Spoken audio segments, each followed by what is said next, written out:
ahlan wa marhaba to Let's Learn Arabic Level 1. Thanks for joining me on today's show. Now let's begin by reviewing the letters we covered during the previous session. We talked about the long vowel alif, which makes the sound a, as in the word bad or in the word father, so it could be either frontal or deep. We also talked about the letter ba, and ba is equivalent to the sound of the English letter B, so it just makes the ba sound. We also talked about the letter ta, and ta is like the frontal T sound in the word teeth. It is not like the flap in the word, like the word bottle, more like ta in teeth. And then finally, we talked about the letter Thaa, which makes one of the sounds of TH, as in the English language, we have two TH sounds. This is the first one, and it's the Thaa as in thanks, not the TH sound as in that, so it's more like Thaa in thanks. So today, we're going to cover a few more letters, and yalla bina, we'll get started. Today, we're going to cover the following letters. The first one is the letter waw.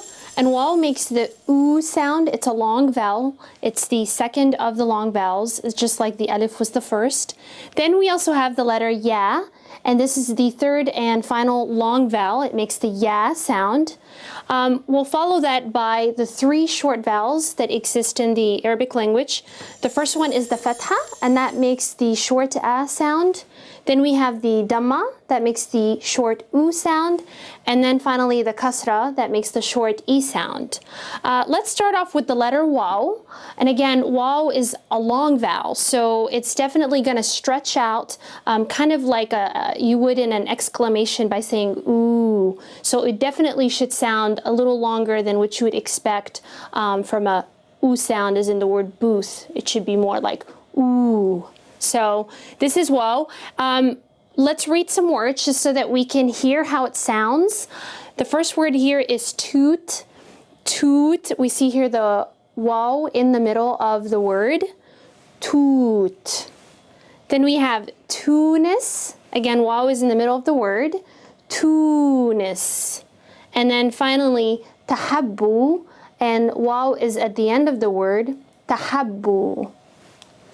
Let's take a look at how the waw is written. Now, waw is similar to the alif in that it does not connect with letters that follow it. So when you write a waw in the beginning, the initial position, it will look like this on a line. And in a middle position, it will connect with the letter that precedes it. So here's the connecting letters that come, in that word. They would be right next to the waw, and they would simply connect with it. Okay? And then finally, in its final position, it would also be written similarly, except for that in the middle position, when a letter comes after it, it does not connect to it. And that's your waw. Just stretch it out and keep practicing. Our last long vowel is the letter ya, and ya makes the sound e. And again, because it is a long vowel, so you can expect it to be twice as long as the e in the word beep in English. So it's more like e. Let's see some words here that have the letter ya in them and see how it sounds within them. So the first one is to be. The ya here is at the end. And again, we don't want to cut it short, so we pronounce it precisely, give it the exact amount of time it needs. To be. Then we have tathbeet, and the ya here is in the middle of the word. It's before the last letter. Tathbeet. And then finally, the last word we have is libi. And here we have two yas, a ya in the middle of the word, and then a ya at the end of a word.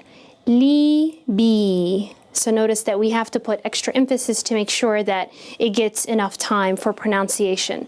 And you want to do that with every letter in the Arabic alphabet because, like I mentioned before, it is a phonetic language, so you want to make sure that everything is pronounced correctly and given its adequate amount of time. Let's look and see how the ya is written in its beginning, initial part of the word, and middle part of the word, and also at the end of the word. The ya is going to look a little different. Notice here that I kind of tell my students that it kind of looks like a little duck, and it's got 2 dots at the bottom. So this will take a different form in the beginning of a word. You're never going to see it this way. You're going to see it on top of a line, kind of like how we've seen the ba and the ta and the tha, but with 2 dots on the bottom of it, okay? So again, just very similar to the ba and ta and tha, but with 2 dots. Now again, you can connect these dots as you did with the ba and the ta and the tha, and you'll see that especially in handwritten documents. In the middle part of a word, the ya again is going to connect from the right and the left. It is a connecting letter, and it will look like this. So a letter would be here, and a letter can also follow it in the middle of a word. And then finally, at the end of a word, you're finally going to see the ya looking like it does on its own. So the ya will connect with whatever letter that precedes it, and it will come down underneath the line with 2 dots. And you want to keep your dots there. That's how you can differentiate between it and additional sounds that you'll learn later on as we continue with our Arabic alphabet. And that is your ya. So far we've talked about the long vowels in the Arabic alphabet, and just to remind you, they were alif, the a, and waw, the oo, and ya, which is the E. Now remember, in English there are no long vowels, so when you do use the long vowels in Arabic, you have to stretch them out a little longer than you would expect them to sound, because again, they don't exist in the English language. So with practice, you'll be able to identify them as well as make those sounds yourselves. So today, we're going to move on and talk about the short vowels. And to each of these long vowels, they have a corresponding short vowel. So for the alif, we have a fatha. So where we have the alif making the sound of a, the fatha would just be shorter than that, and it would be a. The waw also has a corresponding vowel marking, and this vowel marking is called Damma. And Damma would make the oo sound versus waw making the oo sound. And again, the last one is ya, the long vowel of e, versus a kasra, and kasra would be a shortened e. It would just simply be E. Now these vowel markings are really important in terms of texts that are scripted. We talked about that during our last episode. There are texts that are scripted versus unscripted. The scripted ones would have the vowel markings on them. And again, these would help the readers be able to pronounce the words more accurately if they are labeled. And they would also help with new words. And they can actually make a difference in terms of what a word would mean. So just one different vowel marking can completely change the meaning of a word. So you want to practice these and at least for now be able to just recognize them, know that they exist, and we'll use each of these now and show you what they would sound like with a long vowel versus a short vowel. Fatha is the short vowel that corresponds to the long vowel of the letter alif. So this is the Fatha, and again, it is a vowel marking, so it would go on top of a letter to give it a short sound of a, and you could think of that sound as the E in the word bed, the e sound, which is frontal, or it could also be deep, as in the word cut, and that is also another way to pronounce it. Now, the way that it's pronounced, whether it's deep or frontal, is going to depend on the surrounding letters. And if the letters are more frontal, like ba and ta, it would be a frontal sound like as in bed. And if they're deep, it would sound more like the in cut. So this is it. And let's listen to how it would sound on top of a letter. Let's look at some of these words here, this tadrib exercise. And the first word here, we have the fatha on top of the tha. So we're going to pronounce it as tha, and all together is thabat, thabat. So we don't hear a very long sound, it's actually really short. Thabat. And here's the second word, which is taba. We see the fatha on top of the ba, so the ba is going to take on that short sound. Taba. Now, if I was to change this around and say tha with an alif instead of a fatha, it would sound a little different. It would sound longer, and it would be tha. Whereas here it's thabata. Okay, so it's definitely shorter than here.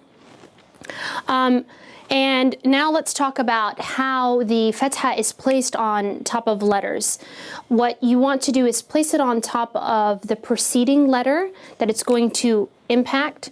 So it's almost kind of on top of the letter, but in a way it starts right before it. Okay, and that would be your fatha. Let's do another exercise just to see where we should place the fatha on here by sounding it out. So we'll consider this to be an unscripted text. We have the ba and alif and ta, and you should be able to recognize this by now.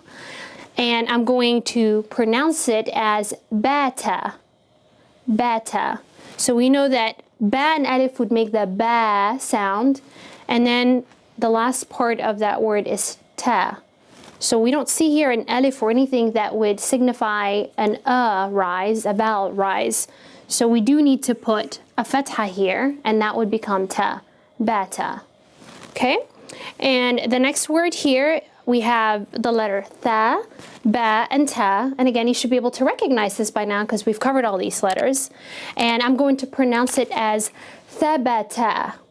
So each one of these letters is actually taking on a short sound. Tha, ba, ta. Thabata.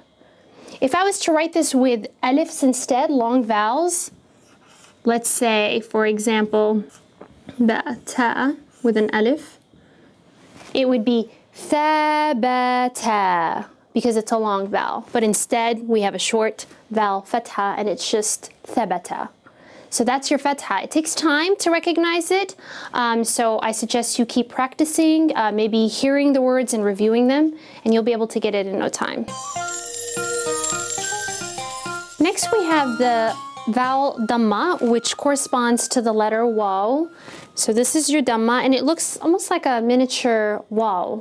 So this is your regular waw that makes the long oo sound, and this is your Damma, and it would make a half of that sound, like a shorter oo sound, as in the word booth if it's frontal, or as in the word wool if it's deep.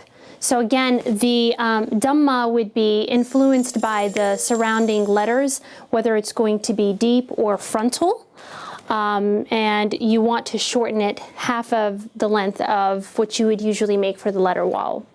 Let's take a look at the distinct sounds that the Damma would make versus the waw. So here we have the first word. We have the letter Thaa, Ba, Waw, and Ta. And again, you should be able to recognize all these letters by now. Here, the Thaa has a Damma on top, so it's going to be pronounced as Thu. So literally just a very short oo, Thu. And you want to round your mouth when you're making the sound of Damma. If you just do that, you would be able to get it correctly. All together would be Thubut. And notice how the waw is much longer, thubut. Okay.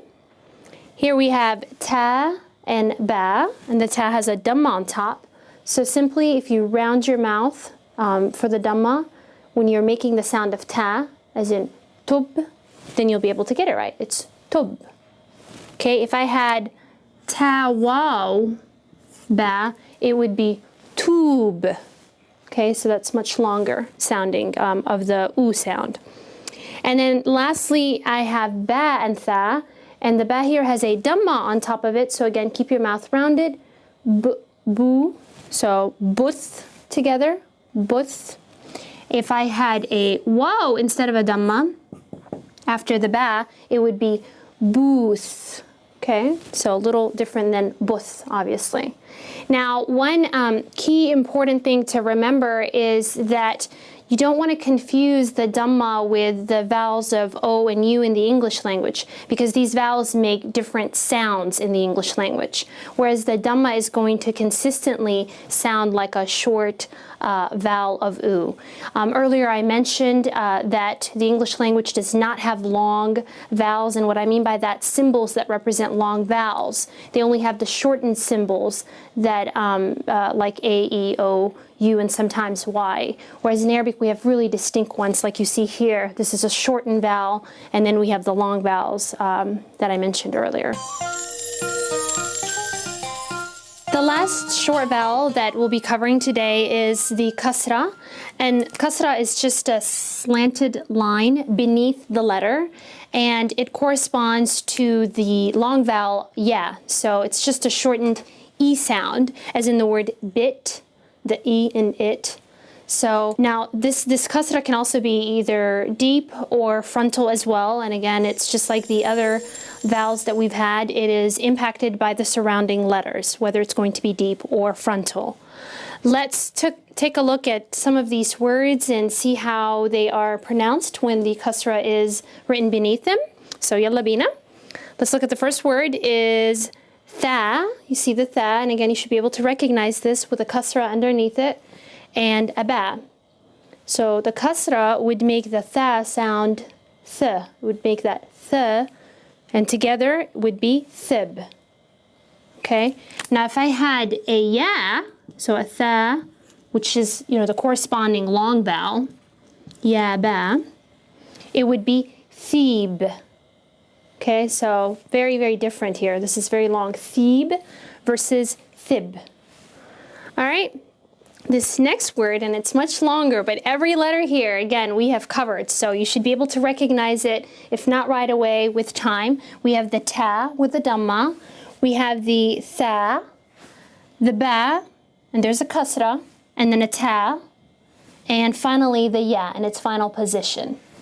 So the Ta has a Damma on it, so we want to round our mouth, as in tu, and then Thaa has nothing, so tooth. Ba has a Kasra, so tooth bi t e, so tooth biti.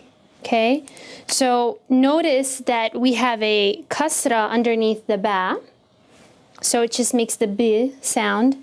If I was to change this Kasra into the long vowel Ya, which would make this word even longer, but let's just do it for the sake of seeing what it would sound like. Lots of dots. Take care of your dots. So take care of them right away when you're writing, immediately for that letter. Okay. So in this case, it would be tooth bt. Tooth bt. So much, much longer than tooth biti. Okay. And finally, let's do the last word, which is a ba and a ta together, and the ba has a kasra underneath it. So bit, as in bit. Bit. If we change that kasra into the long corresponding vowel, which is Ya, right, it would be beat, beat, okay? And you could really see the difference and hear the difference in that. The kasra would always go beneath the letter where it needs to make that impact of a short vowel, and that's pretty much all you really need to know about the kasra. Now let's put what we've learned into practice. Let's first focus on the short vowels that we've learned and how they would be positioned in some words. Here I have 3 words. I'm going to read them out to you and see if you're able to identify where the short vowels should be and which short vowels should be placed. So the first word here is tathabbut. Tathabbut. And again, you should be able to recognize all of these letters. Let's do it a little slowly and see if you can recognize where the vowels would be. Tathabbut. So, tathabbut. Okay? So a fatha on the ta, a fatha on the tha, and a damma on the ba. Tatha. You see I open my mouth a little bit slightly for the fatha. And by the way, fatha literally means opening. So that's that's where it comes from. And then I round my mouth for the ba, tathabbut, because it has a damma. Okay, and damma again means to round or to bring together. The next word is thubut. Thubut. So notice the tha, my mouth is round when I'm saying it, thu. So we'll put a damma there. Thubut. I don't need to put a damma on the ba because it's already followed by a waw, which is a long vowel. So we'll keep it the way that it is. All right, and finally, the last word is tabyita. Tabyita. So ta has a fatha, bita, and another fatha on the last ta. Tabyita. Okay, and that's your vowels for you. The more you practice hearing them and using them, the easier it'll become to you. Now, since we've done a lot of letters and we've looked at them in terms of the way they sound and also how they're written, we'll focus a little more on the writing aspect and connecting the letters just to make sure that we're grounded on it. So here I have the letters separated, and remember, in the Arabic language, you never have letters written out separately. They're always going to be connected in words. Okay, so let's look at the first one and see if we can connect it. We have ta and alif and ba. Now we know that ta is a connecting letter, and it is at the beginning of a word, so it's going to look like this. It's followed by an alif. What do we know about the alif? We know that it connects from the right side, but it never connects from the left side. So it never connects with the letter that's going to follow it, but it will connect with the letter that comes before it. So we'll make the alif right here. That's ta. And then we have the ba. So what do we do with the ba? Do we connect it to the alif? No, because the alif does not connect. Instead, we're just going to write it out on its own in its final position. And that's taba. Okay? Let's see if we can do the next one. We have ba, alif, ta, alif. Again, the ba in the beginning, followed by an alif, which connects. Then it's followed by ta. We're not going to connect it because it is an alif. Alifs never connect with the next letter that comes after it. So we'll write the ta in its middle position. And again, another alif. And that's bata. Okay? All right, and then here we have ta, waw, ba, and ya. So we'll start off with the ta in the beginning position. And then the letter waw, we know that the waw connects from the right side, but it's just like the alif, so it never connects with the letter that comes after it. So we'll connect the waw, and then it's followed by a ba. The ba will be in its middle position, and then the ya will be written out as it is in its final position the same way. And that's to be. So this gives you kind of an idea of what the letters would look like when they're written, and so that you can do the same thing. Here we have the last one is ba, ya, ta, and another ya. Again, ba in the beginning, followed by a ya. Now the ya in its middle position looks slightly different. It doesn't look like a duck anymore. Looks more like a ba. We'll put it right here with two dots, followed by a ta. All of these are connecting. And then finally a ya in its final position in a word. And there you go, you have the word bayti.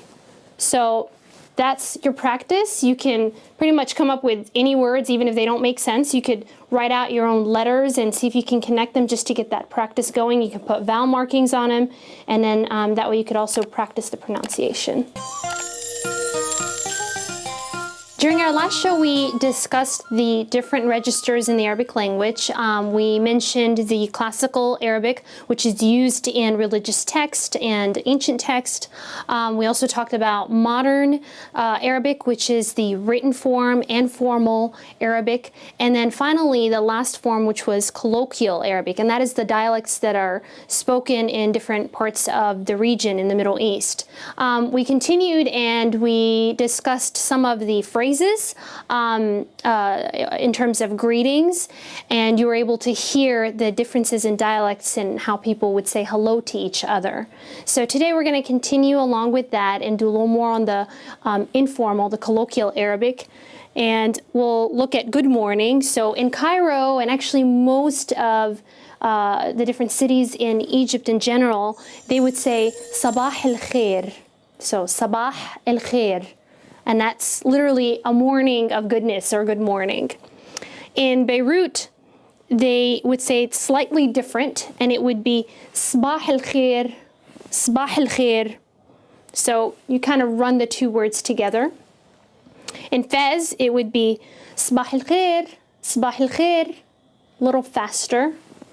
In Baghdad, they would definitely stretch it out a lot longer, and it would be sabah el khair, sabah el khair. They tend to stretch the last part of the word. We'll move along and we'll do how are you, and also the response to that, if you were to say good or fine. And again, in Cairo, this gets a little trickier because it matters whether you're speaking to a male or a female slightly, and you'll learn later on as you do grammar why that is the case. But for now, I'll just give you both of the questions if you're talking to a male or a female. So if you're asking a male, how are you, you would say Izzayak, and that's in Cairo. If you're talking to a female, you would say Izzayik. So the ending is slightly different. Izzayak versus Izzayik. And the response to that would be Kwayis, if it's a male who's responding. So if it's a male saying, I'm good, I'm fine, he would say Kwayis. And if it's a female, she would say Kwayisa. She would add the at the end. Kwayisa. All right, and then we move along into Beirut, and in Beirut, the question would be Kifek. Kifek if you're talking to a male. Notice it's completely different, but again, that's how dialects work. So Kifek if you're talking to a male, and Kifik if you're talking to a female. Kifek, Kifik. The response is Minih, or if you're talking to a female, you'd actually say Miniha. Again, you just slightly add an at the end. And in Fez, the question would be labas, and you could use that if you're talking to a male or a female. And the response to that would be mizayin, mizayin, or if it's a female who's responding, she would say mizayina. Okay? And then finally in Baghdad, and again, they stretch it out a little longer, you have shloonak. Shloonak if you're talking to a male. If you're talking to a female, it would be shloonik, shloonik.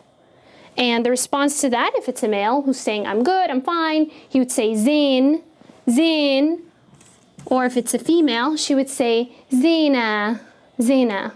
And there you have it. That's your greetings. You now know how to say hi or hello, good morning, and you can ask how are you and be able to respond back to that. We'll come back again. We'll do more of al-huruf al-arabiyya, the Arabic alphabet. Until then, ma salama and ila liqa. Until next time.